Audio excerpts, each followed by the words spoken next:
Let's get some hands together, gang, for Gideon AI. Too long, didn't watch. This isn't about Voidwalker tanks, or Affliction Warlock's life drain tanking, or the Twin Emperors Encourage fight specifically. This is about Demonology and Destruction Warlocks tanking general PvE group content. Warlocks tank enemies by spamming Searing Pain. It's really difficult until level 40, and even then it's pretty hard if you don't have a paladin in your group and or a specific pair of PvP gloves, which you can only get at level 58. But with the right type of gear and the right kind of talents, Warlocks can tank all the way up to and including raid bosses. Before I get into it, I have to give a big shout out to Caperfin, who taught me almost everything I know about Warlock tanking. He makes YouTube videos and has a Twitch stream, both focusing a lot on the lesser known aspects of WoW. He has an absolutely extensive written guide to Warlock tanking that you can find a link to in the description below. And he's got a lot more videos and written guides, both in the pipe. Please subscribe to him. He's awesome. Disclaimer. There are lots of disclaimers at the beginning of this video. If you want to get right into the overview part, timestamps are in the pinned comment and in the description. Disclaimer. This video is heavily focused on dungeons and raids, and I won't comment on solo or PvP usage, although this spec does have some unique applications there. Disclaimer.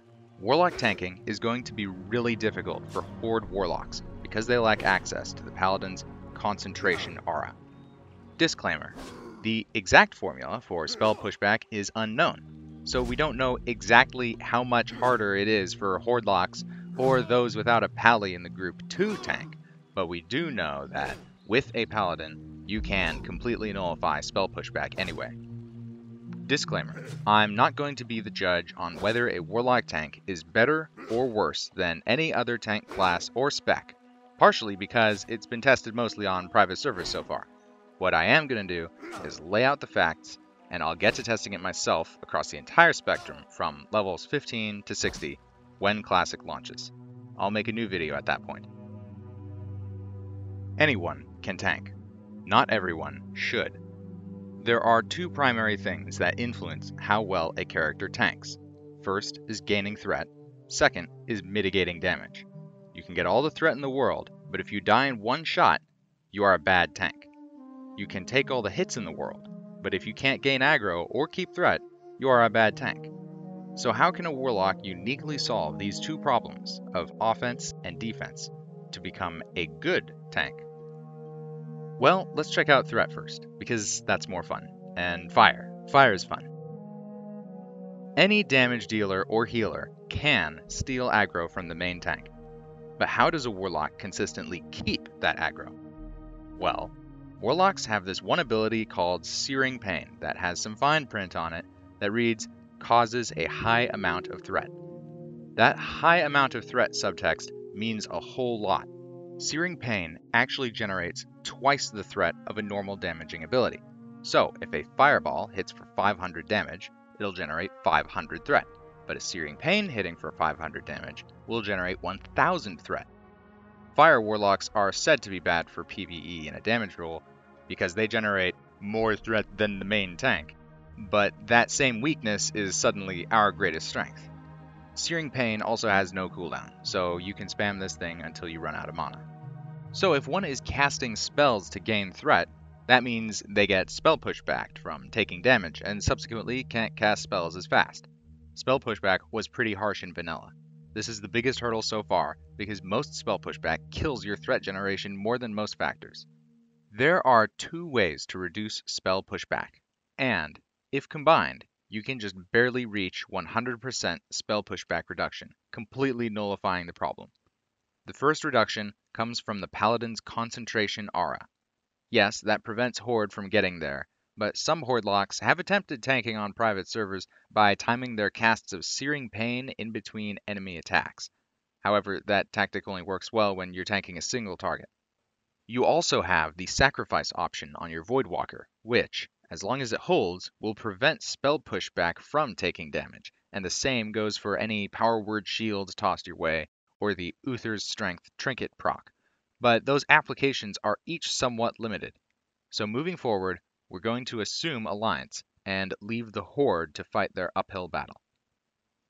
A Paladin's concentration aura gives 35% spell pushback reduction, which can be increased to 50% through talents.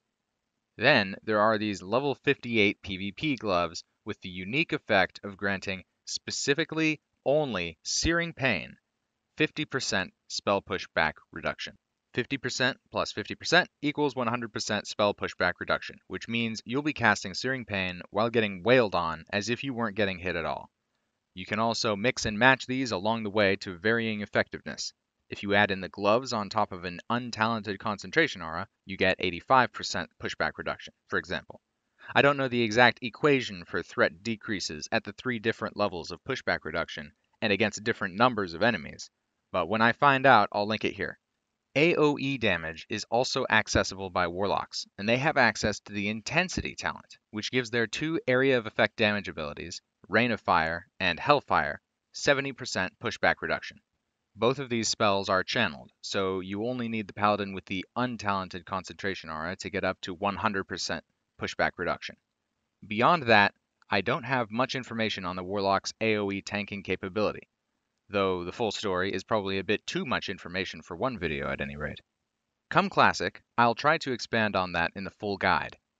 Also, you can cast Shadowburn or Death Coil, which are both instant cast damaging abilities, if you need fast threat now, or want to deal damage on the move. Death Coil does have a built-in heal and a fear effect, but many enemies you face will be immune to fear anyway, so that makes things more controllable. Alright, moving on now to damage mitigation, the other half of the puzzle. A Warlock has crap armor, but more health than most other classes, assuming they take this super early talent, Demonic Embrace, that increases their stamina by 15%. That means that they'll take more hits to go down, but the pressure on the healer or healers is going to be significantly greater than with high armor tanks. Some will be unable to keep up healing with the massive incoming damage, and that's when you die. However, Demonology Warlocks do get access to a level 39 talent called Master Demonologist, which, as long as you have a Voidwalker summoned, gives you 10% physical damage resistance. This is a really big deal, and one of the primary enablers of lock tanking. It's the equivalent of several thousand armor points, and combining that with your demon armor and a stone shield potion, you'll be taking a lot less damage than any other Warlock. On a side note, if the damage you're taking is mostly magical, you can summon a Fell Hunter instead of a Voidwalker, which increases all your spell resistances by 60 instead of the physical damage resistance. But the thing that sets the Warlock apart from all the other tanks comes with Soul Link at level 40, which makes your pet take 30% of all damage going your way instead of you. Not only does this increase your effective health pool by a very large amount thanks to the Voidwalker's large base health, it also means that you basically have 2 health pools. You're able to benefit from 2 of the same heal over time spell instead of just 1, such as a Priest's Renew or a Druid's Rejuvenation, partially making up for the mana inefficiency required to heal you in the first place. You do have to make sure your Voidwalker isn't getting hit by AoE damage though, because then you're taking double the damage that a normal tank would. Your Voidwalker can also be demonically sacrificed, as opposed to a regular sacrifice, to obtain a buff that regenerates almost 1% of your health every second. This healing effect also produces threat, but healing only grants half the threat as regular damage. If your health pool gets really massive, demonic sacrificing your Voidwalker might make sense in some circumstances. Just remember, you'll be missing out on the 3% damage buff, as well as the 10% physical damage resistance from your pet-based talents.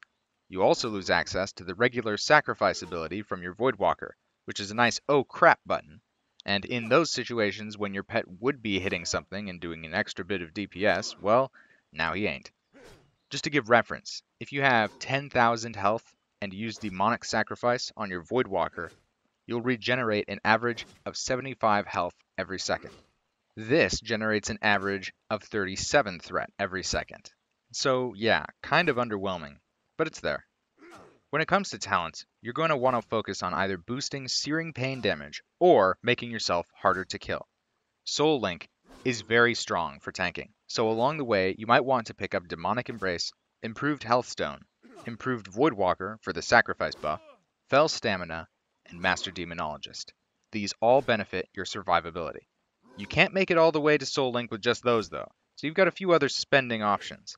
Fell Domination and Master Summoner are very nice gap fillers because they let you sacrifice your Voidwalker for the bubble, especially if he's already low on life, and then resummon him right away. This tactic also acts as a full heal on your second health pool without pressuring your healer. After that, going into Destruction gives you a couple handy dandies like Cataclysm, but we're really here for stuff like Devastation, improved Searing Pain, and maybe Shadowburn or Intensity. If you think you're tough enough without your Soul Link, then an alternate super heavy threat build might include going all the way up to Ruin, and maybe even Ember Storm. Plus 10% threat generation sounds pretty good to me, although that's a very risky and squishy build. So, in the gear department, you're going to want tons of armor and stamina. Armor is difficult to bump upwards in numbers without some Stone Shield potions or Mark of the Wild or other consumables and buffs, but there are a few cloth pieces here and there that have above average armor. Take the Necro Knight's Garb, for example, which has more armor than most leather chest pieces, or the Ironweave set.